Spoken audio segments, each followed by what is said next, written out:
Welcome to my channel. I will color page from Enchanted Christmas by Teresa Goodrich. I selected picture with Christmas tree and fairies around, and I immediately decided that it will be picture in pastel colors. Everything will be pastel: background, Christmas tree, ornaments on the Christmas tree, fairies dresses. So my first question was which medium will help me to create the background.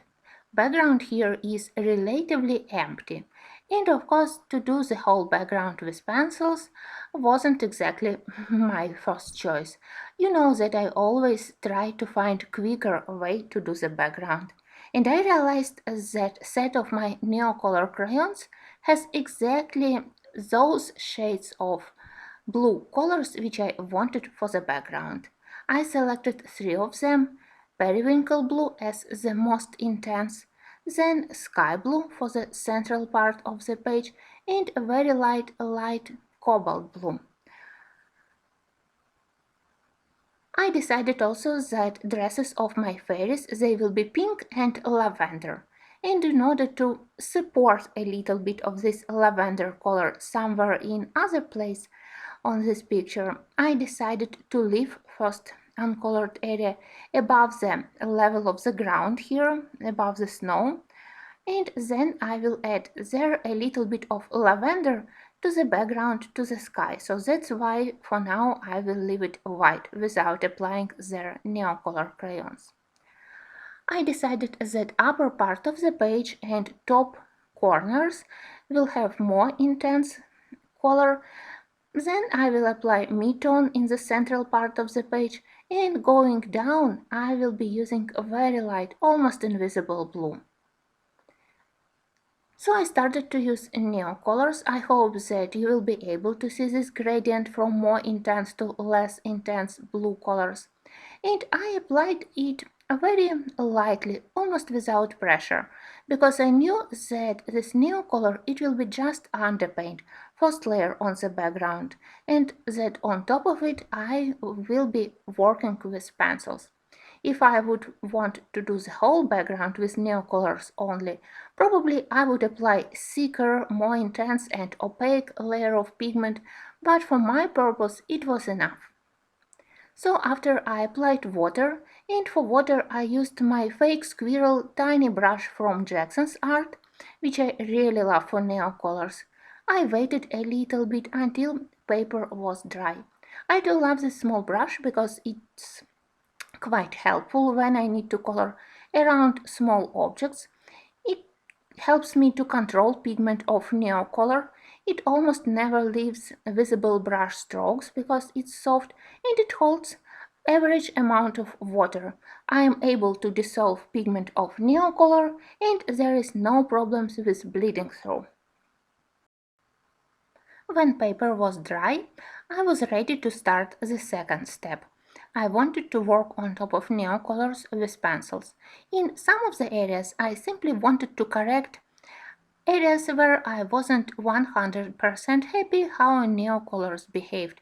Maybe some not very smooth stains, or in some of the areas I simply wasn't able to color directly around tiny fairies. Also, I wanted to intensify color a little bit around the Christmas tree. So I searched through all my pencils where is the best choice of all those pale blue, pale lavender, pale lilac colors, and my choice was Sucolor. In my set of 180 colors, there are a huge variety of all those beautiful colors, probably the best.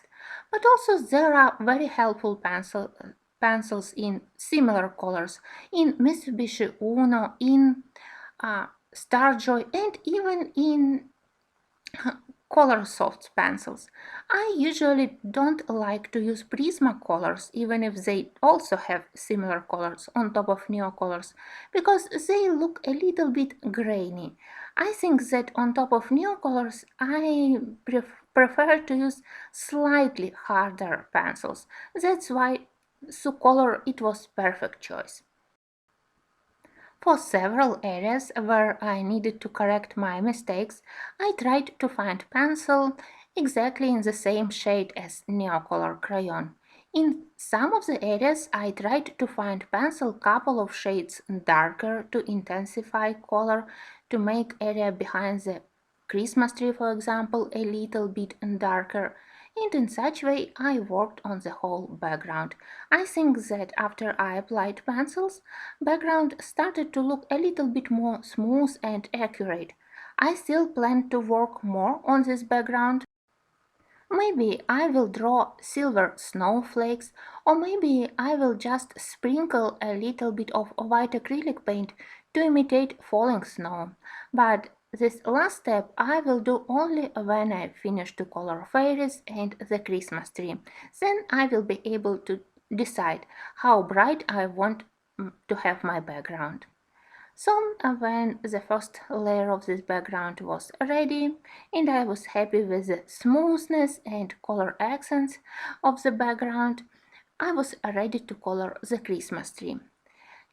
I used for various Christmas trees in my books various color combos. Sometimes I use Prismacolor Prussian green as a basic color, sometimes olive green.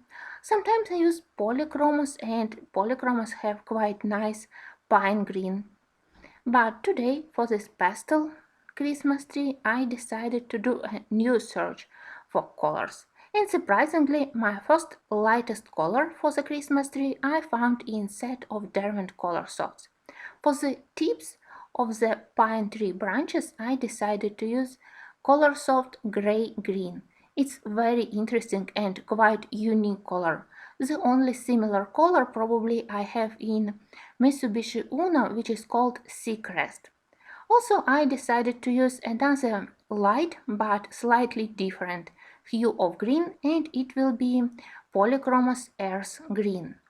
Of course, apart from these light colors, I need more intense, and I decided to use juniper green. But unfortunately, these pencils they won't provide enough dark shading, enough dark contrast, and we need such contrast between layers of the tree branches to show that Christmas tree it's not flat and that it has indeed some deep shadows beneath branches. So I decided to search a little bit more, and another very helpful color is in the set of Star Joy. This more green, it's a little bit between gray, green and blue, and it's quite dark to create beautiful shading. I used it a lot already, and today I decided that I also can use it for most intense shading. And I can also blend it with Polychromos Dark Indigo. I love to use this pencil for shading on green. I used it already when I did video with Artisa coloring, when I did train under the Christmas tree. There I used Artisa, and today I also will be using it for the shadows. So when I do Christmas tree, first I apply my lightest colors to show where will be the tips of the branches, the most highlighted parts. Then I add my mid-tone with juniper, and then I intensify shadows mostly around the biggest ornaments using that Starjoy pencil and Polychromos Dark Indigo. Several people left me comments beneath my videos with works in Creative Haven books if it's possible to use watercolor and neon color for the backgrounds on this paper. So with this video I wanted to show that it's totally possible to use neon colors and other paints for the background. You just have to be careful with amount of water, and probably you won't be able to apply many layers. So as a underpaint, they are perfectly helpful. With small work on top of them with pencils, you will have quick and easy background.